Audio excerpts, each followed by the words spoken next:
여러분들 안녕하세요. 반갑습니다. 공은행의 사업연석입니다. 오늘은 말이죠, 연초만 되면 항상 나오는 연말정산, 그 연말정산의 진실에 대해서 한번 이야기하도록 하겠습니다. 궁금하신 분들은 끝까지 봐주시고 구독과 좋아요를 눌러주세요. 이제 연말정산이 뭔지는 많이 알고 계실 텐데 혹시라도 모르시는 분들을 위해서 한번 설명을 드리겠습니다.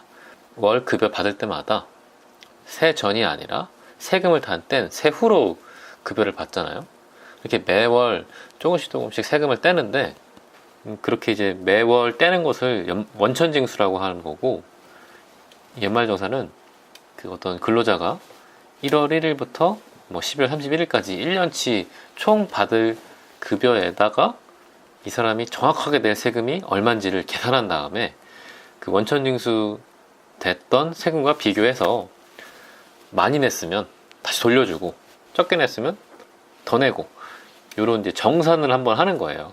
연초에 하는데 왜 연말정산이냐면은, 그건 저도 잘 모르겠어요. 이 연말정산을 흔히 뭐 13월에 월급이다 뭐 이렇게 말을 많이 해요. 사실 우리가 정확하게 알아야 될 것은, 돌려받았다는 의미는 우리가 그동안 원천징수하면서 세금을 많이 떼갔다는 거예요. 오히려 다시 돌려줄 거면 왜 이렇게 많이 가져갔냐고 따져야 되는 거예요. 이건 13월에 월급이라고 좋아할 게 아닙니다. 또 자칫 잘못하면은 세금을 더 토해내야 되는, 더 많이 내야 되는 상황도 발생하거든요. 근로소득자 기준으로 한번 말씀드리도록 하겠습니다. 1년치 총 급여액에서 근로소득 공제를 해줍니다. 먼저 여기 보시면 이 근로소득 공제는 뭐냐면은, 내가 사업자라면 내가 일으킨 매출과 그 매출을 일으키기 위해서 쓴 비용들을 공제를 해주는데, 빼주는데, 이 근로자는, 근로자 입장에서 생각해보면은, 이 근로자는 회사로부터 받는 급여가 바로 매출인 거고, 거기에 대한 대응되는 비용이 뭐 통금 비용, 뭐 식대, 뭐 등등등이 있겠죠. 근데 그런 비용들을 입증하기가 어렵기 때문에 아예 법에서 이렇게 정해놓은 거예요. 이 근로소득 공제를 뺀 금액을 세법 용어로는 근로소득 금액이라고 하고, 근로소득 금액에서 각종 이제 인적공제부터 시작해서 공제들을 해줍니다. 먼저 인적공제는 대한민국에 사는 사람이면 누구나 똑같이 받는 거예요. 본인, 배우자, 뭐 부모님, 자녀, 이 사람 수에 따라서 일정액을 곱해서 소득에서 빼주는 건데, 이거는 뭐 근로자든 사업자든 똑같이 해주는 거기 때문에 근로자를 위해서 특별히 해주는 게 아닙니다. 그리고 이제 그 다음에 이제 특별공제라고 해서 보험료 공제와 뭐 주택자금공제가 있는데, 이 보험료 공제는 내가 월 중에 냈던 4대 보험들, 국민연금, 건강보험, 고용보험, 장기 요양보험, 근로자들이 열심히 내고 있으니까 그게 유지가 되는 거니까 그냥 빼주는 거예요. 국민연금은 납입할 때는 공제해주고, 그 국민연금을 수령할 때 그때 과세하려고 빼주는 겁니다. 그냥 뭐 혜택을 주는 게 아니에요.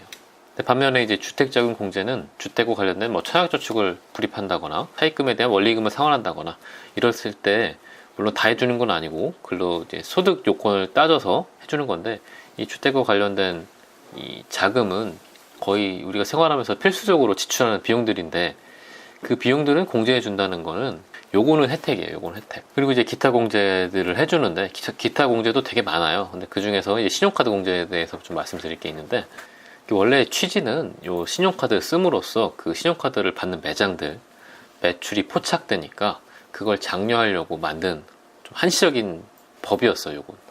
이게 계속 해주다 보니까 갑자기 안 해버리면 근로자들이 반발하겠죠. 그리고 또 소비도 안 되겠죠. 그래서 계속 이게 연장되고 있습니다. 매년. 요즘 뭐 신용카드 안 쓰는 분은 없기 때문에 뭐 소득 파악 목적이라기보다는 더 소비 진작을 위한 정책 수단으로 많이 활용되는 것 같아요.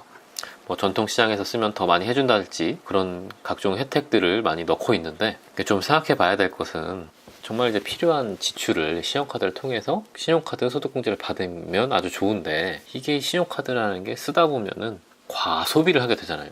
소득공제를 해주니까 더 많이 써야지, 이런 마음을 갖고 계시면 안 되는 거죠. 카드 안 쓰고 공제 안 받는 게 훨씬 나아요. 물론 이제 필요한 지출은 해야겠지만, 연말정산 조금이라도 더 받으려고 지금 이 영상 보고 계시는 거잖아요. 소득공제를 받을 한도까지 꽉꽉 채워서 쓰시면 상당히 많이 쓰시는 겁니다. 왜냐면은 내가 받은 총 급여액의 25% 이상 초과해서 쓰셔야 되고, 뭐 복잡한 계산 시기에서 한도가 300만 원까지거든요. 이 300만 원 한도 채우시려면 꽤 많이 쓰셔야 돼요.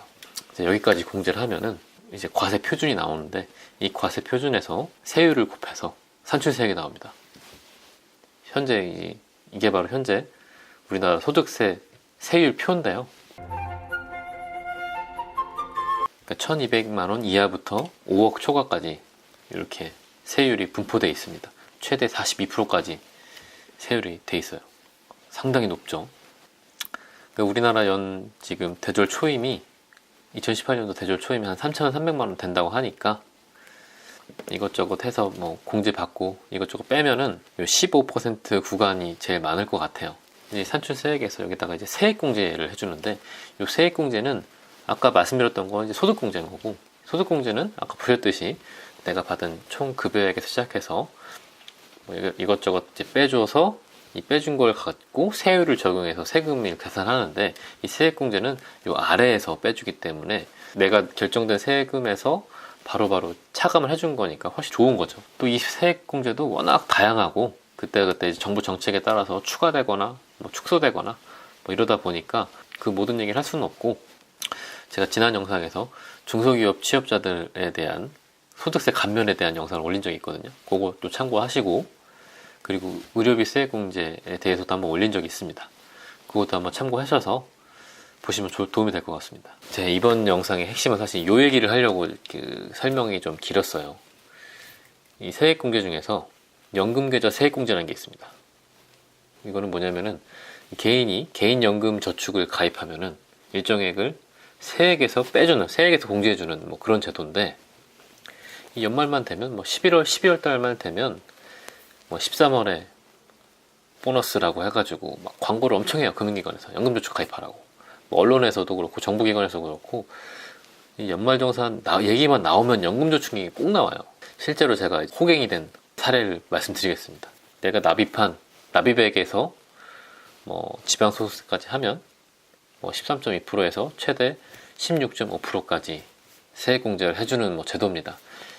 여기다가 이제 연금저축에다가 개인 퇴직연금에 가입하신 불이익까지 있으면 최대 700만 원에다가 곱하기 16.5%를 하면은 111만 5천 원까지 세액공제를 받을 수가 있어요.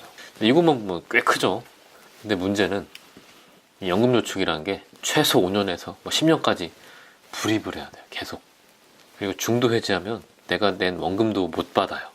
거기 페널티가 있고 다 수수료도 떼가고 이러다 보니까 내가 낸 중도 해지하게 되면 내가 낸 원금도 못 받고, 그리고 아까 세액공제 받았던 거 중도 해지하게 되면은 이 금액을 16.5%로 다시 토해내야 됩니다. 이중으로 손해를 보는 거예요. 근데 이제 사회 초년생일수록 돈 들어갈 일이 굉장히 많거든요. 저도 뭣도 모르고 회사 입사하자마자 어머니가 연금저축 하나 있어야 된다고 해가지고 가입을 했는데 한 3년 정도는 계속 불입했어요. 근데 결혼하고 뭐 아이 낳고 뭐 아파트도 뭐 분양받고 이러다 보니까 돈이 급해요. 그럼 제일 먼저 해약하는 게 이 연금저축이에요. 연금저축. 그래서 저도 중도 해지하는 바람에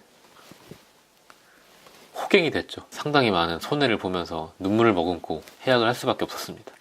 근데 이제 문제는 이게 좋다고 그렇게 광고를 하고 정부에서도 계속 장려를 해요.